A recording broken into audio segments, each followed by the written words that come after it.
Welcome to another episode of Reads on the Bitcoin Well podcast channel. This is Zach, and happy Saturday. The weather is beautiful here in Florida, and Bitcoin is gaining some ground with price fluctuating around 65,000. Some recent news about Jane Street manipulating the Bitcoin price has everyone bullish that now the price can resume its upward trend now that they've been called out.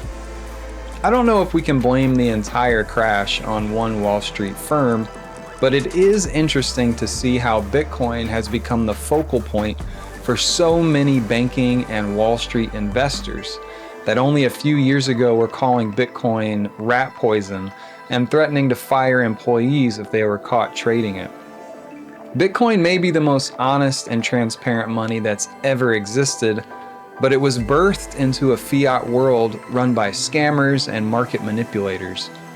I have no doubt that Bitcoin will help fix this system over time, but before we get to that point, make sure you focus on buying and holding real Bitcoin in your own wallet, not playing games with leverage and lending out your Bitcoin to companies that don't have your best interests in mind.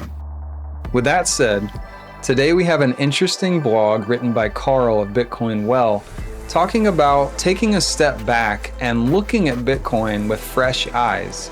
He asked the question, how can we make Bitcoin more beautiful and elegant to use?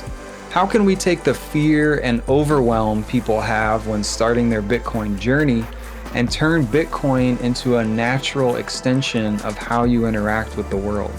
Just a reminder, you can always email me at z.adair@bitcoinwell.com. That's z.addair@bitcoinwell.com, and I'll answer any and all questions and feedback. So without further ado, let's jump in.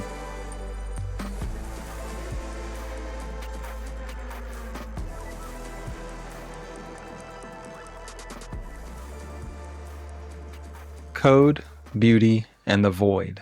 Why Bitcoin Needs a Design Revolution by Carl Frisco. What Buckminster Fuller, Blaise Pascal, and behavioral science can teach us about mass adoption. There's a certain irony in Bitcoin's current predicament. For 15 years, the protocol has operated with perfect uptime. No crashes, no bailouts, no central point of failure. In a world where banks print money through credit expansion, central bankers manipulate interest rates, and trusted intermediaries routinely betray that trust, Bitcoin has simply worked. The math has been proven. The code has been battle-tested. By any reasonable technological standard, we have won. And yet the average person remains terrified to use it. This is what I call the adoption wall. And it has nothing to do with intelligence. The grandmother who manages her entire life through an iPhone, the small business owner who navigates complex tax software, the first-generation immigrant who sends remittances across borders through labyrinthine banking apps, these people are not stupid. They master difficult tools every day. The problem is not that Bitcoin is too complex for humans. The problem is that Bitcoin's tools were never designed for humans. We have spent 15 years building the most robust monetary engine in history. What we have failed to build is a chassis anyone wants to drive. The thesis of this essay is simple. Bitcoin's next adoption wave will not come from protocol upgrades, from Lightning improvements, or from institutional ETF adoption. It will come from designers who understand something the cypherpunks largely ignored, that human beings do not adopt technology through logic alone. They adopt it through trust, through beauty, through feeling. We are, in essence, selling a hard asset with soft software. And until we bridge the gap between the code, which is true, and the human who needs to feel that truth, we will remain stuck behind this wall. A crucial clarification before we proceed. This essay is concerned specifically with self-custody. There are custodial Bitcoin products with polished interfaces, some of them quite beautiful, but custodial solutions recreate the very trust dependencies that Bitcoin was designed to eliminate. If the goal is merely a pretty app that holds your keys for you, the design problem is trivial. The hard problem, the one we're solving, is making self-custody intuitive, beautiful, and accessible to a billion people who have never heard of a seed phrase. That is the mountain we are here to climb. Part 1. The Diagnosis. To understand why self-custody remains frightening, we need to diagnose the problem precisely. Three thinkers offer complementary lenses. One explains what is wrong with how we build, the second explains why it matters to human perception, and the third reveals the psychological consequence. Together, they form a complete picture of the adoption wall. Buckminster Fuller was one of the 20th century's greatest polymaths, architect, systems theorist, inventor of the geodesic dome, and author of over 30 books attempting to comprehend Earth as an integrated operating system. His 1981 work, Critical Path, remains one of the most ambitious attempts to chart humanity's trajectory from scarcity to abundance, arguing that technological progress, properly directed, could provide a high standard of living for all humans without ecological destruction or political coercion. Central to Fuller's worldview was a concept he called ephemeralization, the principle of doing more with less. Fuller believed that technological progress should make complexity invisible. The user of a well-designed system should not need to understand the machinery. They should simply benefit from its outputs. Each generation of technology, properly designed, should bury the previous generation's complexity beneath a simpler interface.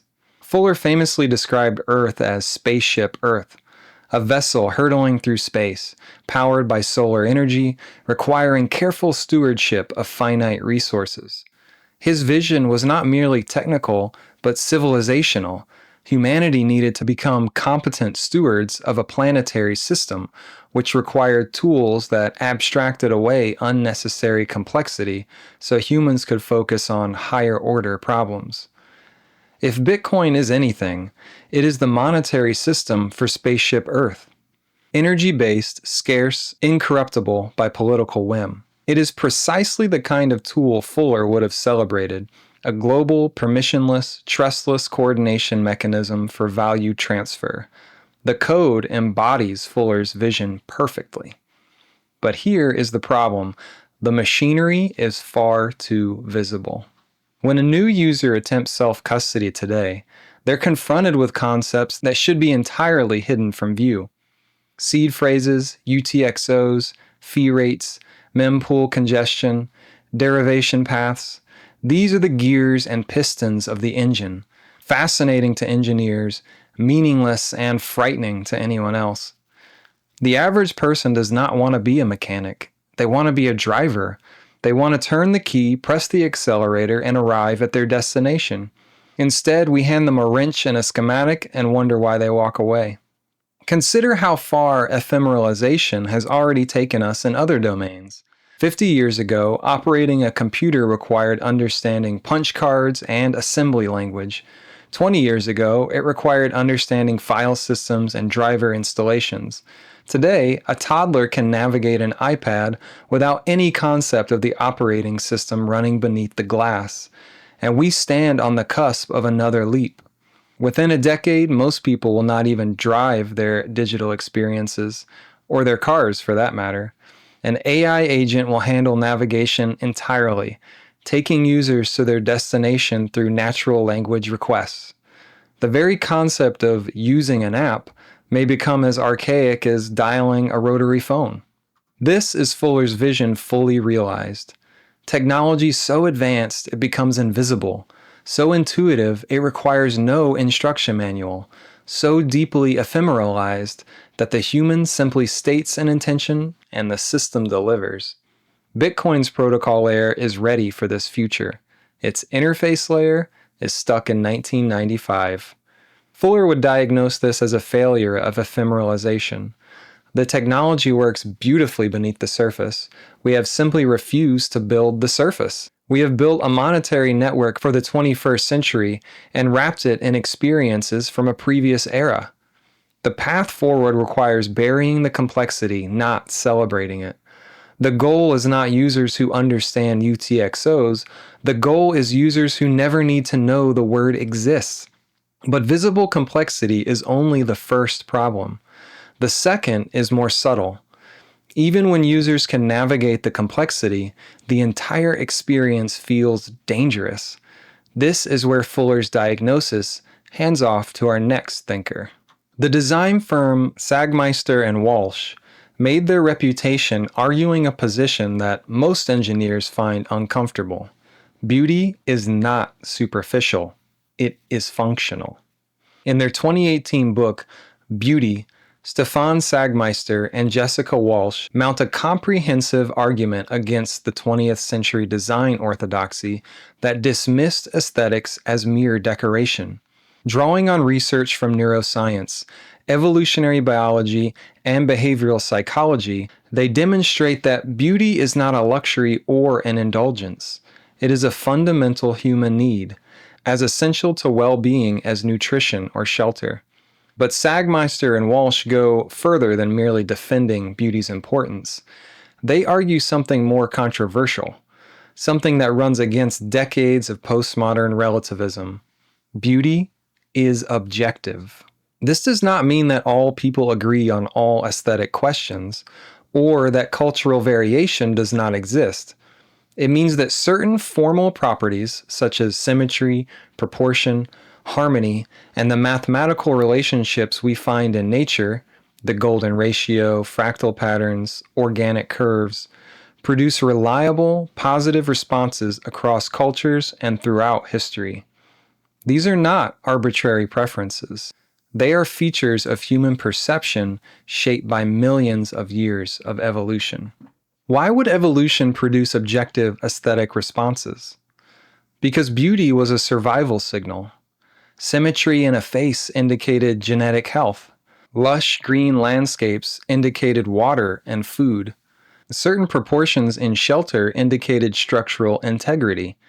Our ancestors who could rapidly assess these signals, who felt drawn toward beauty and repelled by ugliness, survived to reproduce. Those feelings were not incidental, they were adaptive.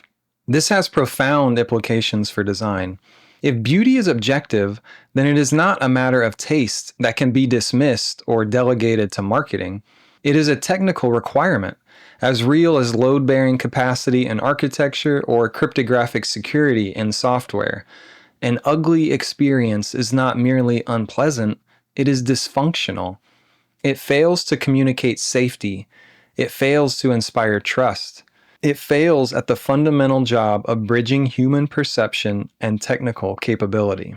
Now consider the entire experience of Bitcoin self-custody through this lens. It is not merely that wallet interfaces lack polish, though many do. The deeper problem is that the complete self-custody experience, from first exposure to daily use, is saturated with ugliness in the precise sense Sagmeister and Walsh describe. It signals danger rather than safety, fragility rather than permanence, and anxiety rather than peace. Begin with the seed phrase, 12 or 24 words generated randomly, which constitute the entirety of your claim to your wealth. Lose them and everything is gone. No recovery, no customer support, no appeals process. The words themselves are arbitrary, meaningless, and cold, and you must preserve them forever. How do people preserve them? They write them on paper, fragile, flammable, degradable, or they stamp them into steel plates, industrial, utilitarian, the aesthetic of a machine shop rather than a jewelry box. They hide these plates in safes, in safety deposit boxes, in secret locations. The entire ritual feels less like securing generational wealth and more like burying evidence. Then there is the hardware wallet. Many models look like cheap USB drives or obsolete calculators. The screens are small, monochrome, utilitarian. The buttons are plasticky. The experience of using one, plugging it into a computer, navigating cryptographic prompts, it feels technical and precarious. Nothing about it says vault. Everything about it says prototype.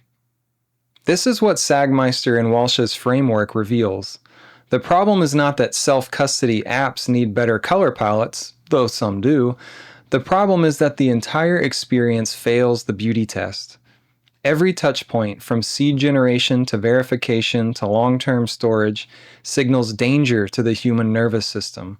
The lizard brain, doing exactly what evolution designed it to do, screams, "This is not safe." We can protest that this is irrational, that the underlying cryptography is perfectly secure, and we would be correct. We would also be completely missing the point.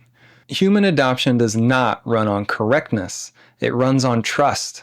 And trust is built through signals that predate language itself. The self-custody experience is ugly. And ugly, as Sagmeister and Walsh prove, is not a superficial complaint. It is a functional failure. An experience that feels dangerous will be avoided regardless of how mathematically secure it is. This brings us to the psychological consequence of visible complexity wrapped in ugliness. The 17th century philosopher Blaise Pascal was preoccupied with a peculiar human tendency he called divertissement, usually translated as distraction or diversion. Pascal observed that human beings seem almost pathologically incapable of sitting still. We fill every moment with noise, activity, entertainment, anything to avoid confronting the void of our own thoughts. Pascal saw this as a spiritual sickness, a flight from the contemplation that might lead us toward deeper truths. Pascal's insights reveal the psychological consequence of the failures Fuller and Sagmeister diagnosed. When complexity is visible and the experience signals danger, anxiety is inevitable. The human nervous system, doing exactly what evolution designed it to do, sounds the alarm, and anxious humans seek relief. The cryptocurrency industry understood this, perhaps intuitively. Faced with users who found self-custody confusing and frightening, the market responded with custodial solutions that buried the complexity. No seed phrases, no UTXOs, no hardware wallets or steel plates. Just download an app, create an account, and buy. But these custodial platforms did not solve the anxiety problem, they exploited it. Rather than designing for the peace that should accompany sound money, they built casinos, flashing price charts, green and red candles updating in real time, push notifications announcing every market tremor, leverage trading, meme coins, gamification everywhere. The entire UX was engineered to trigger Pascal's divertissement, to keep the user checking, reacting, and trading. The underlying anxiety about money, about the future, about whether any of this was real, was not addressed. It was monetized. This is the bitter irony of the current landscape. Custodial platforms solved the ugliness of self-custody by creating a different kind of ugliness, the spiritual poverty of the casino floor. They traded one form of anxiety, the fear of losing your keys, for another, the fear of missing out, the dopamine treadmill, the endless price watching. Users escape the wrench attack paranoia only to find themselves on slot machines. Meanwhile, the entire philosophical argument for Bitcoin as a savings technology rests in low time preference, the willingness to defer gratification, to sit still, to let wealth accumulate quietly over years and decades. A savings tool should feel like a cathedral, quiet, solid, timeless.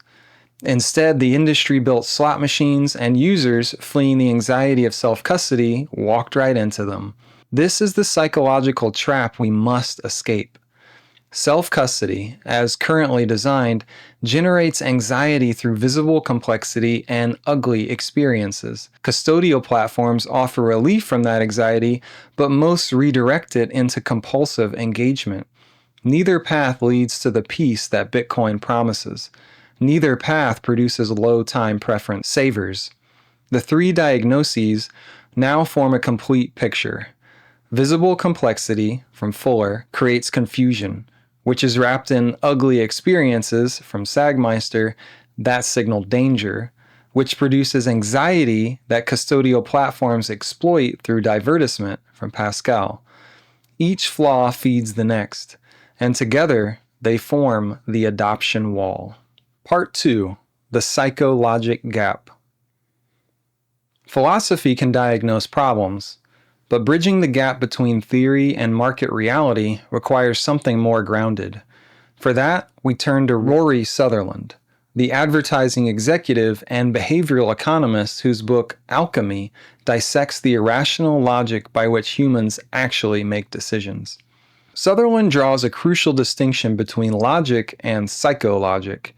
Engineers build for logic, efficiency, optimization, minimizing frictions. Humans, however, operate on psychologic. We make decisions based on signals, feelings, and subconscious pattern matching that often contradicts rational analysis. His favorite example involves gold. Why is gold valuable? The economist's answer involves scarcity, fungibility, and durability, all perfectly logical. But Sutherland points out something deeper. Gold is valuable because it is heavy. When you hold a gold bar, you feel its weight. Your muscles engage, your body registers mass, your nervous system concludes this is substantial. A digital entry in a database, no matter how mathematically secure, simply does not carry the same psychological gravity. It feels weightless, ephemeral, easy come, easy go. This, incidentally, is what Peter Schiff suffers from. Schiff is not stupid. His arguments against fiat currency are largely correct.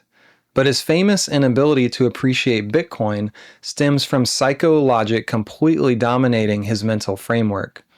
He cannot feel digital scarcity because there is nothing to hold, nothing to weigh, nothing to bite.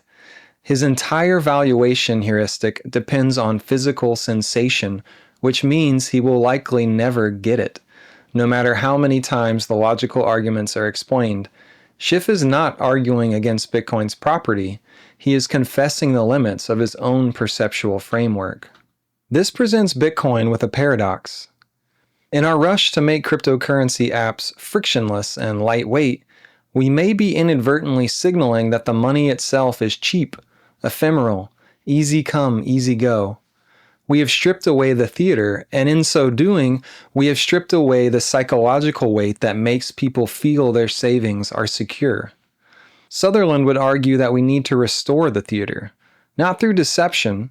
Bitcoin's underlying security is genuine, but through design that communicates that security in a language the human nervous system understands. The code is true. The question is whether we can make it feel true. Part 3. The Horizon. Now we turn from diagnoses to speculation. What follows is not a blueprint, not a product roadmap, not even a fully coherent proposal. It is a thought experiment, an attempt to imagine what self-custody might look like if we took the preceding analysis seriously and threw out every assumption inherited from the current cold storage paradigm. Think of it as a science fiction for Bitcoin UX. Wildly incomplete, probably naive in ways that security engineers will immediately identify, but perhaps useful as a provocation. Sometimes the best way to find a new path is to imagine an impossible destination and then work backwards. So in the spirit of playful speculation, what if we tried to build the opposite of everything that currently exists? Current self-custody is defined by invisibility, portability, and secrecy. Your keys live on a device designed to be hidden. Security comes from obscurity. The aesthetic is the fugitives. Bury the evidence, trust no one, leave no trace. What if we inverted all of that? Imagine a self-custody experience built around visibility, permanence, and presence. Call it Hearth. Not because the name matters, but because the metaphor does. What if Bitcoin lived not in hiding, but at the center of your home? At the center of this thought experiment is a physical object, not a device designed to be hidden in a drawer, but one designed to be displayed. Dense materials, brass, marble, tungsten, cold to the touch. It sits on your desk or mantle like an heirloom clock, a sculpture, something that belongs in a home rather than a server room. This object, call it the anchor, holds your keys, but you never see them. There is no screen, no buttons, no seed phrase ceremony. The device knows you through biometrics. The machinery is completely invisible. When you need to sign a transaction, you walk to the anchor and place your hand on it. That physical act, crossing your living room, touching cold brass, feeling the weight of the object, becomes the ritual that replaces passwords and cryptographic prompts. The walk creates friction proportional to significance. The touch confirms identity. The weight satisfies the lizard brain's need to feel that something real is happening. You can point to the object and say, "That is my savings." Your wealth has a locus, a home, a hearth. The anchor pairs with a companion app, but this app shows nothing of the protocol layer. No alphanumeric addresses, no fee selection, no UTXO management, no derivation paths. The user interacts entirely through intent. The anchor is the vault, not the spending wallet. The simpler wallets exist for everyday transactions. A hot lightning wallet on your phone for coffee, a family wallet for shared expenses. The anchor sits beneath all of these, the deep storage from which you periodically replenish. To move Bitcoin from savings to spending, you open the app and select the destination, spending wallet or family fund. You specify an amount. You confirm. The app tells you to authenticate with your anchor. You walk across the room, place your hand on the brass, and the transaction signs. The vault has released funds to your everyday wallet, silently handling UTXO selection, fee estimation, and routing. You expressed intent. The system delivered. The ritual matches the significance. Moving funds from deep savings to active spending should require crossing the room. It should feel weighty. Buying coffee from your hot wallet requires a tap. Replenishing that wallet from the vault requires a pilgrimage to the hearth. The friction is not a bug. It is the architecture of low time preference made physical. True ephemeralization. The user is a driver stating a destination, not a mechanic adjusting gears. The app gives the user something to engage with, but the engagement is not with wallet mechanics. It is with your relationship to your wealth over time. The interface visualizes your savings journey, not price charts, casino thinking, but growth in time, garden thinking. You see how long you have held. You track milestones, your first year, accumulation targets, your transition from spender to saver. You watch your time preference improve as you resist the urge to liquidate. The app helps you see where fiat leaks from your life. Forgotten subscriptions, impulse purchases, the death by 1,000 cuts that keeps most people running in place.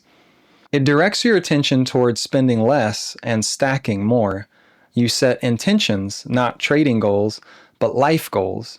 Save for a home, build generational wealth, achieve sovereignty. The interface becomes a mirror for your financial maturation. The anxious mind has somewhere to land. There are buttons to press, progress to track, milestones to celebrate, but the engagement reinforces patience rather than panic. The user tends their garden without ever touching the soil. In this thought experiment, the three layers are not separate features bolted together. They are one experience with three dimensions. You decide to send Bitcoin. You open the app, select a contact, confirm the amount. You walk to the anchor, place your hand on cold brass, feel the weight of the object, the transaction signs. You return to the app and watch your garden adjust, your timeline extend, your journey continue. Every touchpoint reinforces the same message. This is real. This is yours. This is permanent. The anxiety of self-custody dissolves into something quieter. Now, back to reality. Anyone with security engineering experience is already compiling a list of objections, and they are probably right. A visible vault in your living room paints a target. Biometrics can be coerced. Geofencing can be spoofed. The wrench attack does not disappear just because the brass is beautiful. But here's why the thought experiment might still be useful. It clarifies what we are actually optimizing for. The current self-custody paradigm optimizes for security against external threat. It succeeds. The cost of that success is an experience so ugly, so anxiety-inducing, so alien to human psychology that most people flee to custodians who then exploit their anxiety in different ways. The Hearth thought experiment asks, what if we optimize for psychological security as seriously as we optimize for cryptographic security? What if we treated the nervous system as a design constraint rather than an afterthought? We do not yet know how to build something that satisfies both constraints. Perhaps it's impossible. Perhaps the trade-offs are generally zero-sum. Beauty for security, weight for portability, visibility for safety. But I suspect the design space is larger than we have explored. The current paradigm was not designed, it evolved from cypherpunk assumptions that prioritize certain values: technical elegance, adversarial resistance, individual responsibility over others, accessibility, beauty, psychological peace. Those were reasonable priorities for the first 15 years. They may not be the right priorities for the next billion users. We spent 15 years building the perfect monetary engine, decentralized, incorruptible, mathematically secured. That work is done, and it was extraordinary. But the engine is not the car, and the car is not the journey. What remains to be built is the human layer, the interfaces, the aesthetics, the experiences that translate Bitcoin's technical truth into felt reality. And not just any human layer, but one that preserves the core promise of self-custody. The goal is not an app that looks pretty while a corporation holds your keys. The goal is an experience that makes holding your own keys feel natural, safe, and obvious. This essay has offered a diagnosis and a speculation. The diagnosis, I believe, is sound. Visible complexity, ugly experiences, and exploited anxiety from an adoption wall that protocol improvements alone will not breach. The speculation, the Hearth thought experiment, is offered more humbly. It is probably wrong in important ways, but it points towards something worth asking. What would self-custody look like if it felt as solid as a gold bar? What would it look like if the machinery truly disappeared? What would it look like if the engagement reinforced patience rather than panic? These are design problems, not protocol problems. They will be solved by people who understand human psychology as deeply as they understand cryptography. They will require courage, the courage to bury complexity that the community has historically celebrated, the courage to make Bitcoin feel different than it currently does. The code is ready. The code has been ready for years. Now, we must design the experience.